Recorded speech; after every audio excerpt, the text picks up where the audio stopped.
नमस्कार दोस्तों, आज हम बात करेंगे नव वर्ष के बारे में। हम और हमारा नव वर्ष। ऐसे तो हम सभी जानते हैं कि किसी भी इंसान के जीवन में तीन चीजें एक ही बार आती है, माँ, बाप और जवानी। वो दोबारा नहीं मिलता। इसके साथ कुछ ऐसी भी चीजें हैं जो हमारे जीवन में एक ही बार मिलती है, और वो है हमारा जन्म, मृत्यु और यश या अपयश, जो हमारे कर्मों पर डिपेंड करता है। तो जिस दिन हम जन्म लेते हैं वही हमारा नूतन दिन हुआ, नया दिन हुआ, क्योंकि इसके पहले तो दिन था ही नहीं, हम थे ही नहीं, तो दिन कहां से होगा। और जिस वर्ष हमने जन्म लिया वही वर्ष हमारे लिए नव वर्ष हुआ। लेकिन अफसोस की बात यहाँ ये है कि जिस वर्ष हमने जन्म लिया वो वर्ष दोबारा नहीं आता। अब जैसे मान लीजिए कि हम 1970 में जन्म लिए, तो 1970 दोबारा तो आएगा नहीं मेरे लाइफ में। लेकिन अगर हम मार्च में जन्म लिया तो मार्च तो हर एक साल आएगा। और अगर 3 मार्च को जन्म लिया तो 3 जो तारीख है 3 मार्च, वो तो हर महीना आता है। 3 तारीख तो हर महीना आता है। इसलिए हम नव वर्ष मनाते हैं कि वो नव वर्ष हमारी लाइफ में दोबारा नहीं आता। तो जिस दिन हम 1 वर्ष पूरा करते हैं, जिस दिन हम 12 मंथ को पूरा करते हैं, उसी दिन को हम अपना जन्मदिन मनाते हैं। आप उसमें डेट देखते हो, उसमें आप दिन नहीं देखते हो कि सोमवार का दिन ही होना चाहिए, वेडनेसडे ही होना चाहिए, ट्यूसडे ही होना चाहिए। नहीं, डेट होना चाहिए। लेकिन वर्ष दोबारा आता नहीं। इसलिए समय चक्र के आधार पर हम नव वर्ष को साल में 1 बार मनाते हैं, जब 12 मंथ कंप्लीट हो जाता है तब। लेकिन अफसोस की बात है कि सदियों से गुलाम रहने के कारण आज भी हमारे माथे पर, आज भी हमारे दिमाग में गुलामी की आदतें भरी हुई है, जिसके कारण हम आज भी 1 जनवरी को ही नव वर्ष के रूप में मनाते हैं। जबकि 1 जनवरी हमारा नव वर्ष नहीं है, ये तो अंग्रेजों का है।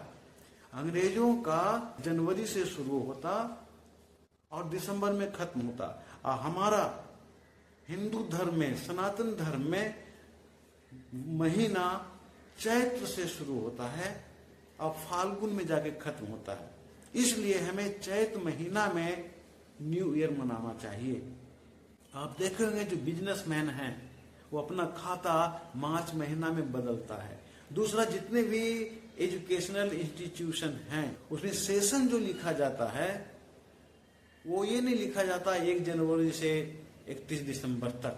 नहीं, वहां 2 ईयर जुड़ा हुआ रहता है, जैसे 2024 टू 2025, 2025 टू 2026। तो 2 ईयर क्यों ऐड किया हुआ है अंग्रेजों का?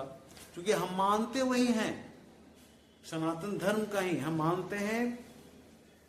चैत्र मास से फाल्गुन मास को ही, जिसके कारण सेशन अंग्रेजी में 2 साल का एक साथ आता है, 2025 और 2026। ये सेशन हमारा होता है। तो आपको समझ में आ गया होगा कि हमारा नव वर्ष जो है वो 1 जनवरी नहीं है। लेकिन सनातन धर्म की एक बहुत बड़ी खूबसूरती है कि कोई हमें सम्मान दे या ना दे, हम सभी धर्मों का सम्मान करते हैं और सभी धर्मों में हम सहयोग भी करते हैं, शामिल भी होते हैं। यही कारण है कि हम 1 जनवरी में भी शामिल होते हैं, उसे भी मनाते हैं। लेकिन ये मान के रखना है कि 1 जनवरी हमारा नव वर्ष कदापि नहीं है। हमारा जो नव वर्ष है वो सूर्योदय के साथ, उजाले के साथ मनाई जाती है, जबकि अंग्रेजों का जो नव वर्ष है वो अंधेरे में, रात्रि के अंधेरे में 12 बजे के बाद मनाई जाती है। अंग्रेजों का नव वर्ष है वो अशांति के साथ, नशे में डूब कर मनाई जाती है। जबकि हमारा जो नव वर्ष है वो सत्य और अहिंसा पर आधारित है। ईश्वर के प्रार्थना से भरा हुआ माहौल में नव वर्ष मनाते हैं। नव वर्ष हम सुबह प्रकाश में उल्लास के साथ मनाते हैं या पूरे दिन जोश में रहते हैं। जबकि अंग्रेजों का जो नववर्ष है, अंग्रेजी तारीख 1 जनवरी का जो नववर्ष है, 12 बजे रात्रि में नशे में डूबकर बेहोशी अवस्था में मनाते हैं और दिन भर नशा के आलस में डूबे हुए रहते हैं। क्या ये हमारा नववर्ष होनी चाहिए?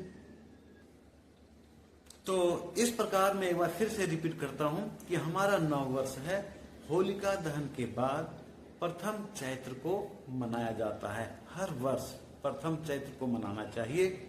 और ये जो हम मना रहे हैं 1 जनवरी, वो अंग्रेजों का शामिल होना अलग चीजें हैं, शामिल हो सकते हैं, सहयोग देंगे, क्योंकि हमारा धर्म यही कहता है। तो आइए आज से हम अपने धर्म के अनुसार, अपने धर्म के चक्र के अनुसार, रीति रिवाज के अनुसार नववर्ष मनाएं। और ऐसे तो हमें सभी धर्मों का सम्मान करना है। नमस्कार।